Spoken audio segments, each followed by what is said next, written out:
Hi guys, કેમ છો બધા? હોપ કરું કે તમારી બધાની નવરાત્રી બહુ સારી રીતે જતી હોય. આજે આપણે છે ને માતાજીનો પ્રસાદ બનાવીશું, લાપસી. ચલો સાથે મળીને બનાવીએ. હું તમને મારી રેસીપી શેર કરીશ. હાય ગાઈસ, તો આજે છે ને આપણે લાપસી બનાવીશું. તો લાપસી બનાવવા માટે મેં એક વાટકી ઘઉંનો જાડો લોટ લીધો છે, વાટકી ગોળ લીધો છે. તમે ગોળ તમારી સ્વીટનેસ આધારે લઈ શકો. અને જે લોટ લીધો છે એનાથી 3 ગણું ઓછું મેં પાણી લીધું છે. પાણીનું ખાસ ધ્યાન રાખવાનું છે આમાં. જો આપણે એક જાડા તળિયાનું વાસણ લેવાનું છે. આપણે છે ને પાણી હતું એડ કરી દેવાનું. આપણે લીધેલો છે ને ગોળ એડ કરવાનો. તમે કટ કરીને બી લઈ શકો, પણ મેં એટલે લીધો છે કે આમ બી આનું ગરમ થઈને પગળી જવાનું છે. એટલે હવે આપણે છે ને આને ઓગાળીને પાણી બનાવી દેવાનું છે ગોળનું. આપણે જે લોટ લીધો હતો ને એમાં થોડું ઘી એડ કરીને એને મોણ આપી દેવાનું છે. જો ગાઈસ, પાણી થઈ ગયું છે એટલે એમાં એકાદ ચમચી છે ને હું ઘી એડ કરી દઉં છું.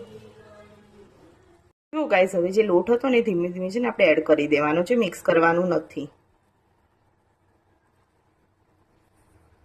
બધાને છે ને હવે થોડું ફેલાઈને આપણે આમ વચ્ચે થોડી જગ્યા કરી દેવાની છે અને ધીમા તાપે આને 10 મિનિટ માટે થવા દેવાનું છે.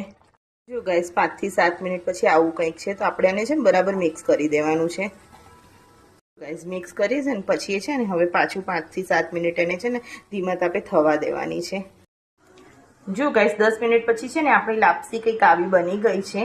આ થોડીક સોફ્ટ રહેશે કારણ કે છે ને આપણે ગોળના પાણીમાં બનાવી છે. જો તમે ગોળ નહીં યુઝ કરો અને સાદા પાણીમાં બનાવશો તો તમારે એકદમ છૂટી થશે, જેમાં તમારે ઉપરથી છે ને બુરું યા પછી ખાંડ નાખવાની રહેશે. હું છે ને ખાંડ અવોઇડ કરવા માટે ગોળના પાણીમાં બનાવી એટલે આ રીતે બનાવી છે. હવે ઉપરથી છે ને એકાદ બે ચમચી ઘી એડ કરીને તમે આને ખાઈ શકો છો. તમે મારી આ સ્ટાઇલથી આ બનાવજો અને કેવી બની છે એના રિવ્યૂ મને શ્યોર આપજો. Thank you.